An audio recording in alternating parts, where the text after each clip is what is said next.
ఆపేననుకున్నామ్మా ఎన్ని పడ్డాయి.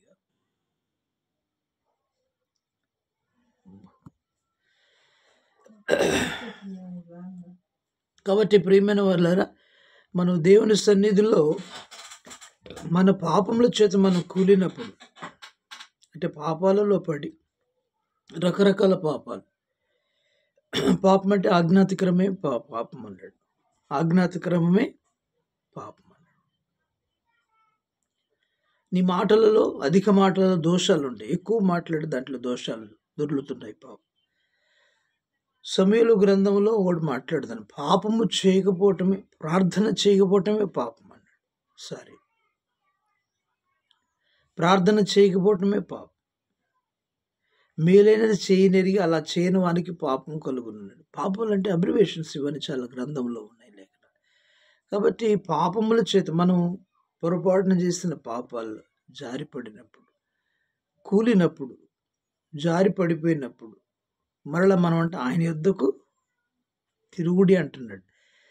తెలుసుకొని పొరపాటు అయిందని దావీదు ఎలాగా దేవుని వైపు తిరిగాడు, దేవుని దగ్గర ఎలా ఏడ్చాడు, పశ్చాత్తాపడ్డాడు, అలాగ మనం కూడా క్షమించయ్యని, నన్ను కడుగయ్యా అని దావీదులాగా ప్రార్థన చేసుకోవాలని అర్థం. కాబట్టి దావీదు కూలిపోయినప్పుడు దేవుడు ఏం చేశాడంట, ప్రార్థన చేసినప్పుడు పశ్చాత్తాపడినప్పుడు మాటలు సిద్ధపరచుకొని దేవుని దగ్గరికి వచ్చాడని అర్థం. మాటలు సిద్ధపరచుకొని దేవుని దగ్గరికి వచ్చి ఏడుస్తున్నాడు, దేవా పాపిన నన్ను కరుణించు, నా పాపములు పరిహరించు కదా. 51 కీర్తనలో ఆయన మాట్లాడు, హిస్సోపుతో నన్ను కడుగు, హిమము కదా అలాగా దేవుని దగ్గర, దేవా నన్ను శుద్ధ హృదయం కలుగు చేయని అంతరంగంలో స్థిరమైన మనసును నూతనంగా పుట్టించు, నీ యొద్ద నుండి నన్ను త్రోసివేయద్దు, పరిశుద్ధాత్మను తీసివేయొద్దని. దేవా నువ్వు బలులు కోరుకునేవాడవు కాదు కదా, విరిగి నలిగిన హృదయం నీకు ఇష్టమైన బలి కదా.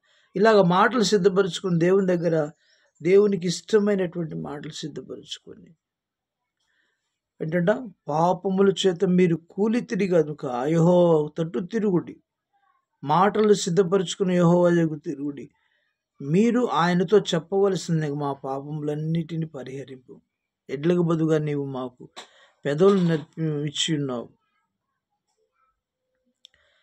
నీవు అంగీకరింపదగినవి అవే కదా అని మాటలు ప్రార్థన చేయాలని అర్థం.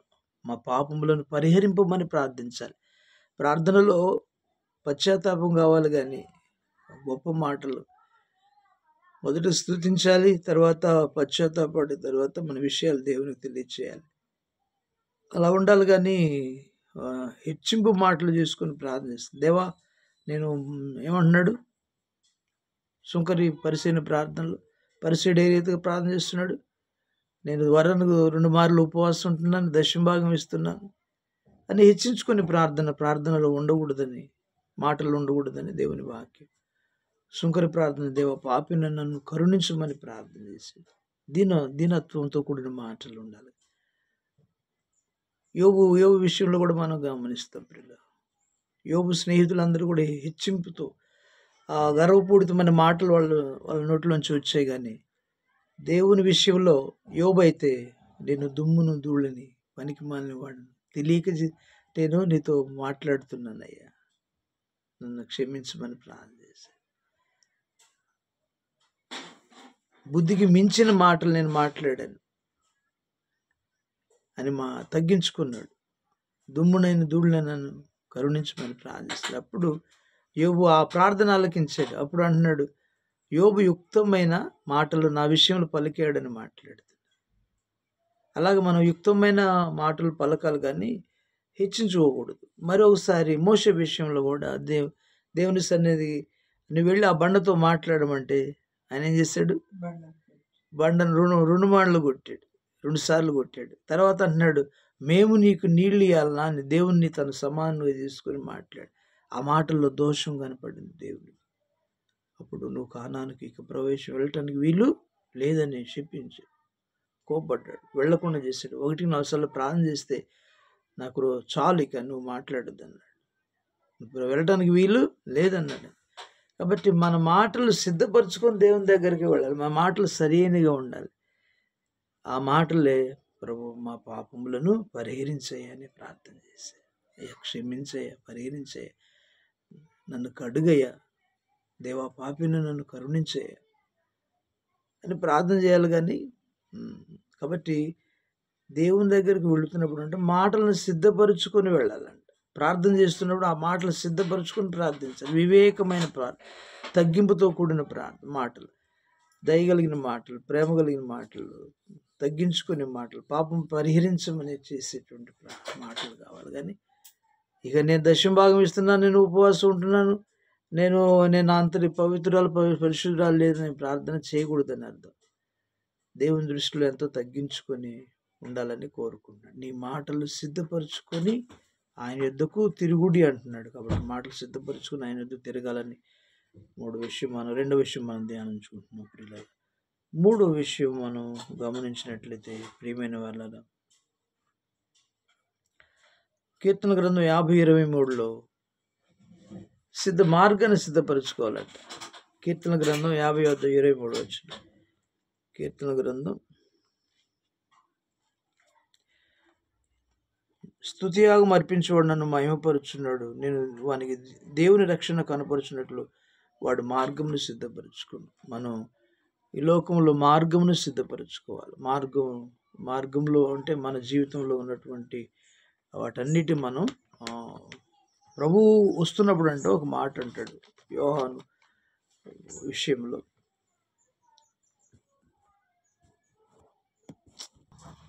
ప్రియమైన వాళ్ళారా, మన మార్గమును ఆయన ప్రభువారు వస్తున్నప్పుడు, ప్రభువారి కంటే ముందు 6 నెలల ముందు యోహాను బాప్తిస్మం ఇచ్చే యోహాను ప్రభువారి లోకానికి పంపించాడు.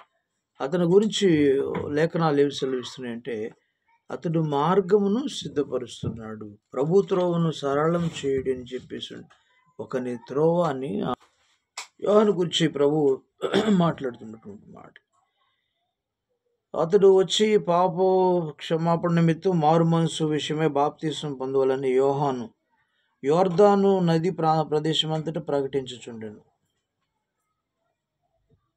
ప్రభు మార్గమును సిద్ధపరచుడు, ఆయన త్రోవలు సరళం చేయడి, ప్రతి పల్లము పూడ్చబడును, ప్రతి కొండయు మెట్టయు పొల్లము చేయబడును, వంకర మార్గములు తినని వగును, కరుకు మార్గములు నన్నని వగును, సకల శరీరులు దేవుని రక్షణ చూతురని అరణ్యములు కేకవేయుచును ఒకని శబ్దం అని ప్రవక్త అయిన యెషయా వాక్యంలో గ్రంథమందు వ్రాయబడిన ఇది జరిగెను.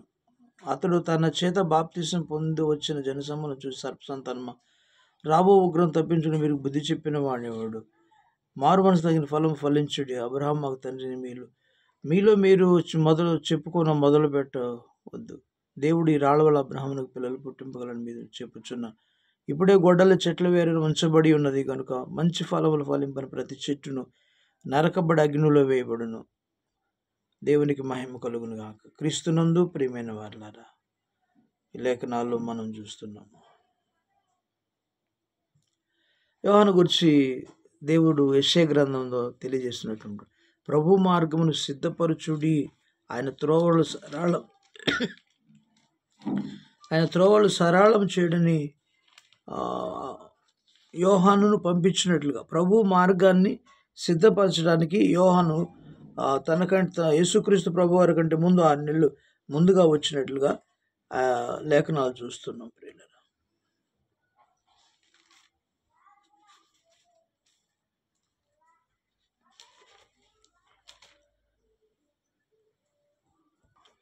మత్తయి సువార్త 3వ అధ్యాయంలో ఆ దినములందు బాప్తిసం ఇచ్చి యోహాను వచ్చి పరలోక రాజ్యం సమీపించినది, మారు మనసు పొందుడని యూదయ అరణ్యములో ప్రకటించుచుండెను.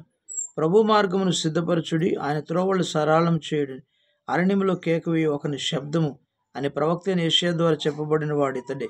ఈ యోహాను ఒంటె రోమముల వస్త్రమును మలుచుట్టు తోలుదట్టి ధరించుకున్నవాడు, మిడతలను అడవి తేనె అతనికి ఆహారం. ఆ సమయంలో యెరూషలేము వారును యూదా వారును వారందరూ యోర్దాను నది ప్రాంతంలో వారందరూ అతని యొద్దకు వచ్చి తమ పాపములు ఒప్పుకొనుచు యోర్దాను నదిలో అతని చేత బాప్తిసం పొందుచుండిరి. దేవునికి మహిమ. యేసుక్రీస్తు ప్రభు వారికి ముందుగానే వచ్చి మార్గమును సిద్ధపరిచిన వాడు యోహాను, బాప్తిసం ఇచ్చే యోహాను గారినాడు. ఆయన మార్గం ముందు ప్రతి పల్లమును ప్రతి మెట్టయు పల్లము చేయబడునని తెలియజేసినట్లుగా అంటే సరి చేసుకుంటూ వచ్చాడు. ముందుగానే సువార్త ప్రకటిస్తున్నాడు. ఇదిగో నాకంటే వెనక ఒక ఆయన వస్తున్నాడు. ఆయన నేనైతే మీకు నీళ్లలో బాప్తిస్మం ఇస్తున్నాను. అతనైతే అగ్నిలో మీకు బాప్తిస్మం ఇస్తాడు. అతని చెప్పుల వారు నింపడానికి కూడా నేను యోగ్యుడిని కాదని ఒప్పుకుంటూ యేసుక్రీస్తు ప్రభువుని గురించి ముందుగానే తెలియజేసినటువంటి మాటలు మార్గమును సిద్ధపరచడం అంటే. మీ పాపములు మీరు ఒప్పుకొని బాప్తిస్మం పొందండి అని వాళ్ళ కదా పరిశీలకు ఆ యోర్దాను ప్రాంతంలో ప్రజలందరికీ ఆయన చెప్పి వారందరూ అయినటువంటి ఆ సమయమందు యెరూషలేమును యూదయ వారందరూ యోర్దాను నదీ ప్రవాహం వారందరూ అతని యొద్దకు వచ్చి తమ పాపములు ఒప్పుకొని యోర్దానులో బాప్తిస్మం పొందుచుండేది. కాబట్టి ముందుగానే సువార్త క్రీస్తుని గురించి సువార్త పాపములు ఎలా క్షమించబడతాయో తెలియజేస్తున్నాడు. మనం ఎలా బాప్తిస్మం పొందాలో నీటి బాప్తిస్మమే కాకుండా యేసుక్రీస్తు ప్రభువారు కూడా అగ్నిలో బాప్తిస్మం ఇస్తాడని తెలియజేసినటువంటి వాడు, మార్గమును సిద్ధపరిచిన వాడు భక్తుడైనటువంటి యోహాను గారు.